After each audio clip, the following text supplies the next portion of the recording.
할렐루야. 기쁜 부활절입니다. 예수님의 부활이 여러분의 부활이 되시기를 주의 이름으로 기원합니다. 주님은 부활하심으로 모든 죽음 권세를 깨뜨리고 이기셨습니다. 그리고 이제 주님의 부활을 믿는 모든 성도들에게도 이 부활의 역사가 일어나게 하십니다. 그래서 부활을 믿고 살아가는 사람은 그의 인생 속에서 사망, 어둠, 사탄의 역사들을 이 내 안에 계신 주님이, 내 안에 계신 믿음이 깨뜨리는 일들이 일어나게 되는 줄로 믿습니다. 왜 성도들에게도 사망이 없고 어둠이 없고 사탄의 일들이 없겠어요? 그러나 그 모든 것들을 다 아주 가루가 되도록 부숴버리게 하는 것이 우리가 부활을 믿는 이 믿음인 줄로 믿습니다. 오늘 이 말씀은 베드로가 성령 충만을 받은 후 한 첫 번째 설교 말씀의 한 부분이에요. 이 예수를 살리신지라 하는 제목으로 우리가 이 부활신앙에 대해서 함께 생각하면서 은혜를 얻고자 합니다. 첫 번째로 부활신앙은 하나님과 동행하게 합니다. 한번 해봅시다. 부활신앙은 하나님과 동행하게 한다. 우리가 늘 생각하기를 내가 주님과 동행하기를 원하고 주님과 함께하는 인생 되기를 원하는데 이 부활신앙이 이와 같은 일들을 만들어준다 하는 거죠. 오늘 우리가 읽은 이 말씀의 조금 앞부분에 있는 2장 25절을 같이 함께 읽어보겠습니다. 다윗이 그를 가리켜 이르되 내가 항상 내 앞에 계신 주를 배웠으며 나로 요동하지 않게 하기 위하여 그가 내 우편에 계시도다. 요동하지 않는다는 거예요. 왜 다윗이 요동하지 않는다라고 말을 하느냐면 내가 내 앞에 계신 주를 배웠기 때문에, 내가 항상 내 앞에 계시는 주님을 보고 있기 때문에 나는 요동하지 않는다. 우리가 세상에서 하는 말이 있잖아요. 보는 것이 믿는 것이다. 보는 것보다 더 확실한 것이 있어요. 우리가 전도할 때 하나님, 예수님 전하기가 어려운 것 중 하나는 보이면 좋은데 예수님이 보이고 하나님이 보이면 야 보이잖아, 증명이 되잖아, 믿어. 이렇게 좀 세게도 말하고 싶은데 보이지 않으니, 육신의 눈에 안 보이니까 어렵잖아요. 그런데 다윗은 내가 항상 내 앞에 계신 주를 비웠나이다. 그는 항상 주님을 보고 있는 거예요. 그러니까 하나님 안에서 그의 인생과 삶이 흔들리지가 않죠. 요동하지를 않아요. 교회 여러분, 신앙생활 할 때 우리가 하나님을 인격적으로 만나야 할 이유가 있습니다. 왜? 그래야 하나님이 나와 함께하는 게 믿어지고 주님이 보여지기 때문에 그래요. 주님이 보여지지 않으면, 믿어지지 않으면 사건만 나면 흔들리고 조금만 싫은 얘기 들으면 내 마음이 요동을 치고 시련이 나면 불안하고 초조하죠. 그런데 이렇게 무슨 사건, 시련, 시험될 일이 없는 인생이 어디 있습니까? 늘 시험은 있고 늘 뭔가 내 마음 상하게 하는 것은 항상 있죠. 할렐루야. 없는 날이 있어요. 하인츠 프레이터라는 사람은 1942년에 독일에서 태어났습니다. 가난한 농부의 아들로 태어났고 또 그 시대가 2차 세계대전을 지나고 독일이 패망하니 얼마나 어렵습니까? 21살 때 결국 그는 단돈 7달러를 들고 자벽부 자격으로 미국으로 이주합니다. 그래서 미국으로 떠나서 홀몸으로 왔으니 얼마나 어려워요. 매일 14시간 이상을 일하면서 악착같이 일하고 돈을 모았습니다. 그래서 조그만 자동차 정비소를 하나 차렸고 그리고 또 열심히 일을 해요. 그러던 중에 자동차 자가용 천장에다가 문을 내고 그 문을 열고 닫을 수 있는 것, 우리가 선루프라고 하는 거 있잖아요. 그 선루프를 이 사람이 개발하고 만들었어요. 그래서 이것을 통해서 아주 큰 돈을 벌고 큰 부자가 되었습니다. 큰 사업가가 되었고 36개의 계열사와 22개의 신문사, 호텔, 식당, 성처럼 지은 별장을 소유했어요. 정치에도 많은 관심을 가져서 조지 부시가 대통령이 될 때도 많이 도왔고 되고 난 다음에도 크게 후원하는 그런 후원자이자 친구였어요. 그러니까 남들이 부러워할 만한 대성공을 거둔 인생. 단돈 7달러를 들고 독일에서 미국으로 건너온 사람인데 이 정도 성공했으면 더 성공한 사람이 몇이나 되겠어요. 나이가 들었습니다. 그가 디트로이트 시 앞에, 호수 안에, 시 앞에 있는 큰 좋은 호수, 시민들이 공원처럼 쓰는 호수 그 한가운데에 있는 조그만 섬이 있는데 그 섬에다가 그 섬을 자기 것으로 사가지고 거기다가 큰 별장을 지어놓고 은퇴 이후 행복한 여생을 살겠다고 생각하고 준비를 잘했어요. 그런데 2001년 7월 그가 숨진 채 발견됐습니다. 그 집에서. 사인은 자살이에요. 자살의 이유는 뭐냐? 유서를 보니까 내 인생이 너무 공허하고 내 인생이 너무 무의미하다. 죽은 예수님이 부활하신 그 생명의 능력이 우리 안에 들어오면 우리의 인생이 달라지게 돼 있어요. 밝아지게 되고 기쁨이 들어오고 즐거움이 넘치게 돼 있습니다. 다시 사신 주님의 영이 나를 주장할 때에 내 안에 이런 생명의 역사가 가득해지게 되는 거죠. 사울왕이 군사 3,000명을 풀어서 다윗 하나 잡겠다고 쫓아올 때 피하다 더 이상 도망갈 데가 없어요. 여기도 도망갔고 저기도 도망갔고 저기도 도망갔는데 가는 마을 가는 성읍마다 사울왕에 가서 난리를 치기 때문에 이놈은 역적이고 이놈은 내가 반드시 죽이는 놈이야. 이 다윗을 숨겨주는 이들은 내가 용서하지 않겠다고 그렇게 난리를 하니까 이스라엘 안에 어떤 성에도 피할 수가 없어요. 그래서 결국 다윗이 너무너무 비참하게도 자기가 죽였던 골리앗의 고향 마을로, 쉽게 말하면 그의 고향 마을로 도망가 삽니다. 얼마나 그 자신이 슬퍼요. 골리앗을 죽일 때 어땠는데요? 응? 너는 칼과 창과 단창으로 나오거니와 나는 오늘 네가 모욕하는 바로 그 이름 만군의 여호와의 그 이름으로 너에게 나아가노라 하고, 그 꼬마 다윗이 이 골리앗 앞에 아주 담대하게 나가가지고 물맷돌로 돌 던져서 그 장수 골리앗을 때려 눕히지 않았습니까? 그 골리앗, 블레셋의 최고 장군이에요. 그 골리앗을 다윗이 죽였어요. 그런데 이 다윗이 나 좀 살려달라고 그 골리앗 마을로 가서 자기 좀 여기 좀 망령하게 달라고, 살려달라고, 나 여기 좀 있게 달라고 아주 사정 간청을 하는 처지가 돼. 다윗 얼마나 불쌍해요. 그 골리앗의 그 마을도 얼마나 원수 같은 놈이에요.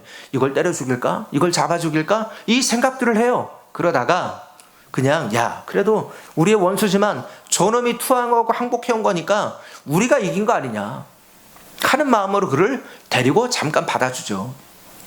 교회 여러분, 그 다윗의 그 부끄러움, 다윗의 그 비참함, 다윗의 그 슬픈 마음을 우리가 조금 생각해 보면 얼마나 마음이 안 좋습니까?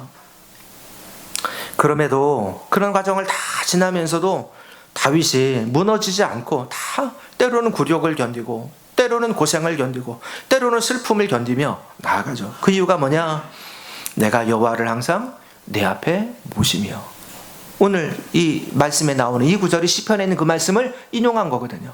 바로 이 말씀. 내가 여호와를 항상 내 앞에 모시며. 내가 항상 여호와를 내 앞에 모시고 살아요. 내가 항상 주님을 모시고 내가 살아. 그 주님을 보고 내가 사니까 사는 겁니다. 할렐루야. 세상을 보고 사람을 보고 또 내 형편과 상황을 보면 우리가 살고 싶지 않을 때가 얼마나 많이 있겠습니까? 참 즐겁지 않을 때가 얼마나 많아요. 그런데 그거 보지 말고 다윗의 앞에는 항상 하나님이 있어요. 하나님을 모시고 살아. 우리 성도들이 그런 인생 되시기를 주님 이름으로 축원합니다. 고생하고 힘들어도 아픔이 있어도 그 자리에 항상 하나님 계심을 알고 믿기에 내가 흔들리지 않습니다. 세상의 모든 것, 모두가 다 좋아하는 것, 재물, 명예, 권력, 사실은 싫어하지도 않아요. 저도 있으면 좋겠어요. 그런데 이것들은요, 결국은 그 진실은 이렇잖아요. 다 쌓아놓고 우리가 두고 가는 겁니다. 아무리 쌓아둬도 쌓아놔도 두고 가는 거예요. 재물 가지고 가는 사람 보았어요? 예. 명예 가지고 가는 사람 보았냐고요? 권력 가지고 가는 분 보았어요?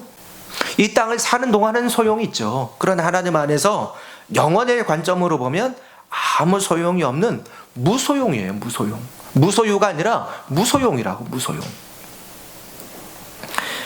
부활신앙은 우리로 하여금 하나님과 동행하며 살아가는 행복을 줘요. 할렐루야. 우리 성도들이 부활신앙으로 서시기를 기원합니다. 둘째로 부활신앙은 희망을 품고 살게 합니다. 여러분, 오늘 우리가 읽은 말씀 바로 앞에 있는 26절, 27절 두 절을 읽겠습니다. 그러므로 내 마음이 기뻐하였고 내 혀도 즐거워하였으며 육체에도 희망에 거하리니 이는 내 영혼을 음부에 버리지 아니하시며 주의 거룩한 자로 썩음을 당하지 않게 하실 것이미로다. 즐거워하고 기뻐하고 육체에 희망도 있어요. 이유가 뭐냐면 내 영혼을 음부에 버리지 않고 주의 거룩한 자로 썩음을 당하지 않게 하신다. 희망이죠. 미래에 대한 희망과 소망이 있는 거예요. 여러분, 희망이 없고 소망이 없는 인생 살 이유가 있습니까? 여러분, 우리가 기억하세요. 여러분이 지금도 살아가고 숨쉬고 있는 것은 저 정말 죽지 못해 삽니다. 정말 그냥 뭐 사나 죽으나 똑같은 인생입니다 라고 하는 사람 아니나는 다 왜 살고 있느냐? 여러분이 그래도 희망이 있어 사는 거예요. 그래도 소망을 품고 살기 때문에 사는 겁니다. 할렐루야. 희망이 없고 소망이 없으면 다 죽어버려요. 살 수가 없어. 살 이유도 없고. 여러분, 부활신앙은 우리의 몸도 마음도 육체도 우리의 영혼도 다 희망 있게 만듭니다. 하나님이 보장하시는 희망이 있다는 거예요. 여러분, 사람은 바로 이런 꿈과 소망이 있는 인생이 되어야 되는데 부활신앙이 우리에게 가장 중요한 희망을 줘요. 막달라 마리아가 예수님의 시신이라도 돌봐드리려고 무덤으로 갑니다. 돌아가신 주님 생각하면서, 죽어버린 주님 생각하면서 울면서 갑니다. 슬픔과 낙심으로 갑니다. 그런데 빈 무덤에서 부활하신 주님을 만났어요. 그리고 돌아 내려오죠. 제자들에게 부활의 소식을 알려주게 되는데 돌아오는 그의 모습은 어떻습니까? 웃습니다. 기쁩니다. 즐거워합니다. 환희가 넘칩니다. 주님 만나면 이런 인생 되는 줄로 믿습니다. 오늘 설교하는 베드로, 주님 돌아가시자 실망과 낙심 속에서 고향으로 돌아가 다시 고기잡이합니다. 그러나 부활하신 주님 만나고 성령 충만 받고 나니까 전과 비교할 수 없는, 전에 없던 아주 뜨겁고 힘차고 능력 있는 사람이 되게 되는 줄로 믿습니다. 그래서 전에는 부들부들 떨면서 혹시라도 우리를 붙들어 갈까 아주 그냥 쏙쏙 아주 그냥 숨어가지고 같이 모여갖고 숨어서 예배보고 숨어서 있던 이 제자들, 이 베드로가 이제 사람들 앞에 길거리로 나가서 담대하게 예수를 전하고 담대하게 복음을 전하는 증인이 되게 되는 줄로 믿습니다. 마리아, 베드로에게 주어진 이 희망과 기쁨이 우리 성도들 모두에게 임하시기를 기원합니다. 행복한 인생에는 세 가지가 있다고 합니다. 첫째, 내 목숨을 걸고 살아갈 만한 사람이 있는가? 둘째, 내 생애를 걸고 투자할 일거리가 있는가? 셋째, 이 생에서만이 아니라 내 생에서도 이어지는 소망이 있는가? 첫 번째, 두 번째는 예수 없어도 세상에서 얻을 수 있을 수 있어요. 그런데 이 세 번째는 예수 없으면, 신앙 없으면 우리가 어디에서도 얻을 수 없게 되는 줄로 믿습니다. 주의 부활로 우리에게 참된 희망이, 소망이 주어지게 된 줄로 믿습니다. 세 번째, 부활신앙은 나의 할 일에 충성하게 합니다. 오늘 말씀을 유심히 읽으면 부활에 대해서 공통되게 하시는 말씀이 있어요. 뭐냐? 요지는 하나님께서 예수님을 살리셨다는 거예요. 그러니까 주목해서 보세요. 예수님이 살아났다라고 말하지 않아요. 그냥 예수님이 저절로 그냥 뭐 땅속에서 무슨 뭐 새싹 나듯이 저절로 됐다고 얘기하지 않아요. 하나님이 이 죽은 예수를 살리셨다 그래요. 내내 그 얘기를 해요. 우리 성경을 봅시다. 오늘 2장 24절 읽어봅니다. 하나님께서 그를 사망의 고통에서 풀어 살리셨으니 하나님이 살리셨다는 거예요. 또 32절에 이 예수를 하나님이 살리신지라, 이 예수를 하나님이 살리셨대요. 이 베드로 얘기에 계속해서 또 33절에 하나님이 오른손으로 예수를 높이시매, 하나님이 예수를 높이셨어요. 또 이 36절에 그런즉 이스라엘 온 집은 확실히 알지니 너희가 십자가에 못 박은 이 예수를 하나님이 주와 그리스도가 되게 하셨느니라. 이 예수를 하나님이 주가 되게 하셨다는 거예요. 그러니까 요새는 다 성부 하나님이 성자 예수님을 살린 거예요. 아멘. 어찌 보면 이게 그냥 이렇게 뭐 우연처럼 한 얘기 같지만 이렇게 반복되고 있는 건 우연이 아니에요. 성부 하나님이 예수님을 살리셨다. 여러분, 이것은 매우 중요한 교훈을 줍니다. 무슨 얘기냐? 성부 아버지 하나님이 하실 일이 있고 성자 아들 예수님이 하실 일이 있어요. 각자 일이 있어. 성부의 일이 있고 성자의 일이 있어요. 십자가를 지는 거, 십자가를 순종하는 거, 아버지여 할 수 있거든 이 잔이 내게서 지나가게 하옵소서. 그러나 나의 원대로 마옵시고 아버지의 원대로 되기를 원하옵나이다. 겟세마네 기도, 예수님의 기도, 십자가 지시잖아요.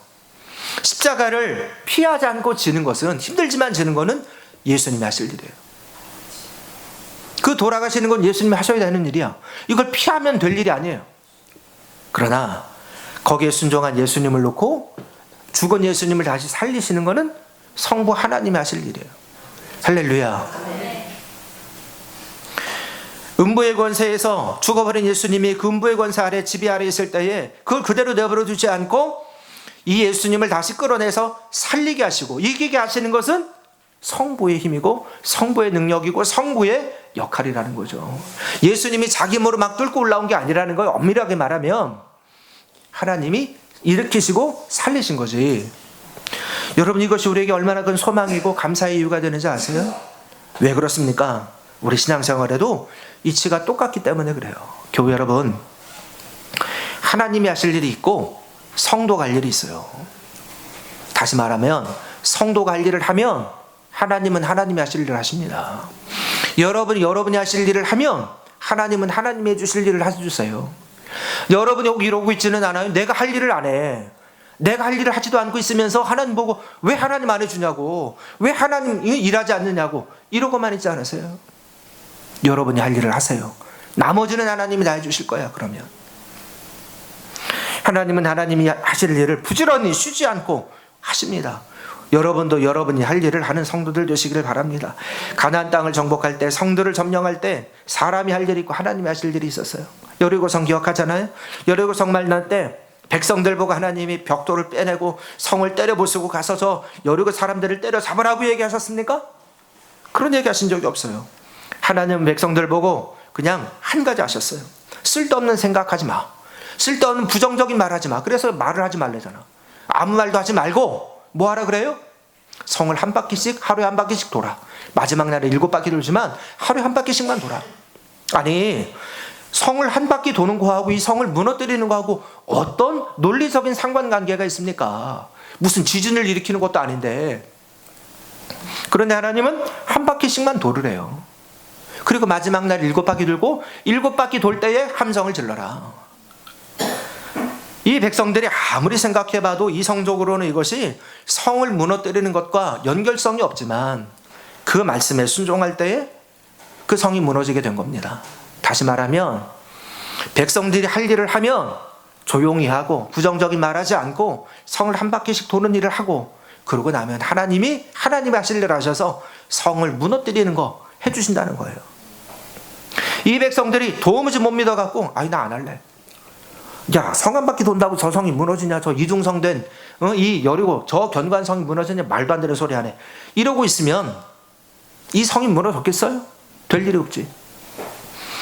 이 성을 경험하고 난 다음에 이 백성들이 교만한 마음이 생겼어요. 그 두 번째 성을 만납니다. 아이성. 아이성은 여리고성보다 훨씬 작고 약한 성이야.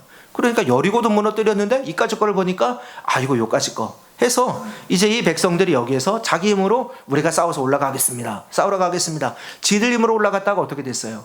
대패합니다. 대패. 네가 할 일을 해. 그러면 하나님은 하나님이 하실 일을 하실 거야. 여러분, 하나님이 할 일을 내가 하려고 하지 말고 내가 할 일을 하나님 앞에 맡기지 마시기를 바랍니다.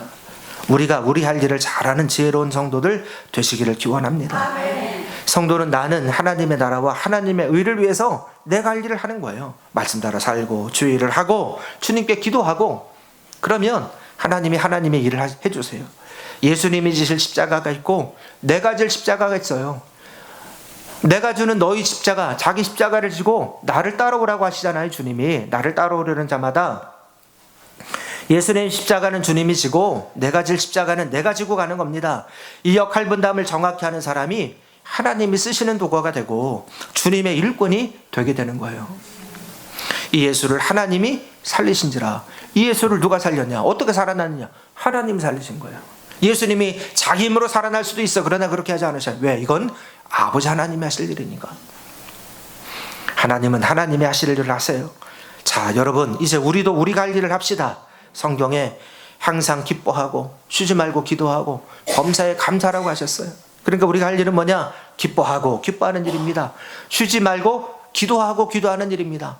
감사하고 감사하는 일입니다. 우리가 할 일은 그거 하면 돼요. 열심히 기도 생활, 열심히 예배 생활, 하나님 말씀하셨으니까 우리가 그거 하면 되고, 잃어버린 영혼 전도하고 양육하고 든든하게 믿음의 사람으로 세우고 하는 일에 우리가 열심을 다하면 돼요. 나머지 일은 하나님이 하시고 하나님이 일해 주실 거예요. 목사님 그거 너무 방관주의적인 그런 생활 자세 아닌가요? 정말 그런가요? 그럼 다르게 생각해 봅시다. 그럼 여러분이 여러분의 인생에 대해 다 책임질 수 있어요? 여러분의 인생에 대해 정말 자신할 수 있으시냐고요? 지난주 말씀드린 것처럼 그 꺼져버린 그 강동구에서 땅 꺼지는 그 순간에 그 사람들이 10초만, 5초만 먼저 야, 요 앞에 땅 꺼져. 그거 알았더라도 죽었겠습니까? 사고가 났겠어요? 다 섰지? 단 5초, 10초를 몰라서 우리 인생에 큰 어려움을 만나는 게 우리 인생의 정체 아니에요? 그러니까 내 인생을 내가 책임지겠다고 생각하는 이런 교만이 없어요. 하나님 안에서 오늘 우리가 이 기쁨의 부활을 만나면서 야, 이 부활을 우리 주님 그래 기쁜 날인데 우리 주님이 살아나신 것은 우리 아버지 하나님이 이 예수를 살리신지라. 하나님이 하실 일이 있고 예수님이 하신 일이 있구나. 이제 내가 할 일을 하고 내 할 일을 내게 주신 일을 할 때 하나님은 하나님의 주실 일을 나한테 주실 거야. 여러분이 이 소망을 품고 부활의 정신을 가지고 살아가시기를 기원합니다. 이런 사람마다 다 하나같이 예수님의 부활과 같은 부활의 은혜가 일어나게 되는 줄로 믿습니다.